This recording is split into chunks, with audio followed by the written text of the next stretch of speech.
Hi folks, and welcome to Anchor Bay Woods Preserve. My name's Ian Abelson. I'm the Stewardship Manager for Six Rivers Land Conservancy. We are a non-profit land conservancy in southeast Michigan, so we help protect natural areas throughout southeast Michigan. We operate in Oakland, Macomb, Lapeer, Genesee, and St. Clair counties. And the preserve that we're at today, Anchor Bay Woods Preserve, is owned by Six Rivers, and it's a preserve in New Baltimore. So we are in a preserve that's sort of an oasis of nature right here. We are surrounded on all sides by more developed areas. There are suburbs in some places, there are businesses. We're surrounded on one side by water. And this is a great location to talk about something that we're at least somewhat familiar with, but that we're probably not familiar with all the details of, which is migration. So oases of nature like this are super important for migrating birds. So you're probably at least somewhat familiar with migration. A lot of our birds around here in Michigan and in southeast Michigan migrate south for the winter. But not all of them. A lot of birds do stick around in southeast Michigan for the winter. You can still find plenty of birds around. So we typically associate migration with changes in temperature, right? As far as we can tell, it gets cold, it starts to snow maybe, and all the birds go south for the winter. From the bird's perspective, though, the temperature actually isn't often the most important aspect, the most important thing that starts getting them to migrate. The most important thing from their perspective is food availability. So if you think of something like a great blue heron, which is a bird that eats mostly fish, frogs, other stuff from our lakes, rivers, and wetlands, a lot of our waters in Michigan freeze over for the winter. And for a bird like a great blue heron, it would then be really difficult for them to try and get food to sustain themselves for the winter. So they have to leave. They have to go somewhere else for the winter. And that applies for like a lot of the flycatchers too. A lot of the birds that eat bugs in order to sustain themselves. The birds that we do keep around here in southeast Michigan are the ones that can still find food throughout the winter. So, for example, the birds that we see at our bird feeders. A lot of the seed-eating birds can still find enough food scattered around to be able to sustain themselves through the winter, especially if we keep those bird feeders stocked. The meat-eating birds, so the raptors, they tend to be kind of split. A lot of them will go somewhere else for the winter, but for example, a lot of our owls will stick around here throughout the winter because they can still find enough to eat. They can find voles scurrying through the snow, they can find rabbits, stuff like that.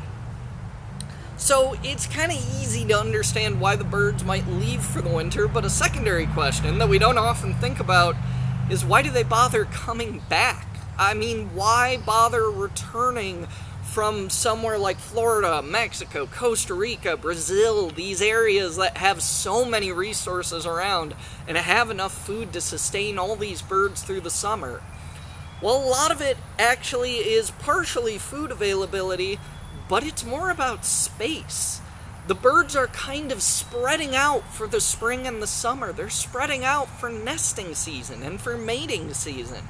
It's all about making sure that you have enough space not only to find food for yourself, but also to be able to make a safe nest, lay your eggs, and raise all of the young, and find enough food for all of them, too. So birds will come back here from the south just to make sure that they have enough space and enough resources to feed their babies.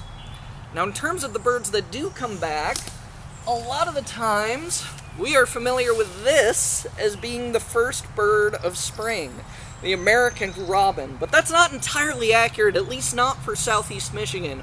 A lot of our robins do hang around southeast Michigan all winter. They don't bother going anywhere for the spring. So the more accurate first bird of spring is this guy. This is the red-winged blackbird. You may have seen them hanging out in cattails around a marsh or something like that. But the male red-winged blackbirds will come back to southeast Michigan as early as mid-March. And then they'll spend a lot of late March and April duking it out amongst each other for the best areas to nest, so that by the time the females come back a little later in the spring, they've already figured it out, and they've got the areas that they're going to nest and going to raise their babies.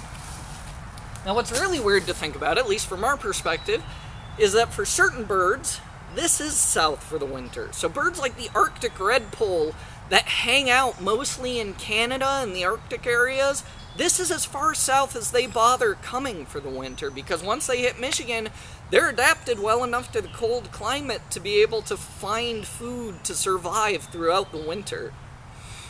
Now, one of the reasons that areas like this, these oases of nature, are so important for migrating birds is because the birds don't migrate through all of the country equally. We kind of have 4 what we call flyways throughout the country. And here in southeast Michigan, for management purposes, we are considered to be part of the Mississippi Flyway. But from the birds' perspectives, in southeast Michigan, we're at a little bit of an intersection. There will be birds migrating through here on the Mississippi Flyway, but there will also be birds from the more eastern flyway, the Eastern or Atlantic Flyway, that will hang out in southeast Michigan, rest here, get resources, and then either stick around here, stay somewhere like Anchor Bay Woods for the spring and the summer, or move further north into Canada, or maybe even into the Arctic Circle for the summer. Alright, so that's kind of what I got for this particular subject. I hope you enjoyed the video. Thanks so much for watching. If you're interested in learning more about us as an organization, you can learn more about Six Rivers Land Conservancy at sixriversrlc.org. And if you're interested in supporting our mission of protecting natural areas throughout southeast Michigan, you can find a link there to donate as well. And we really appreciate the donations. We appreciate any support that anyone can give. So thanks so much for watching again, and have a great day and take care.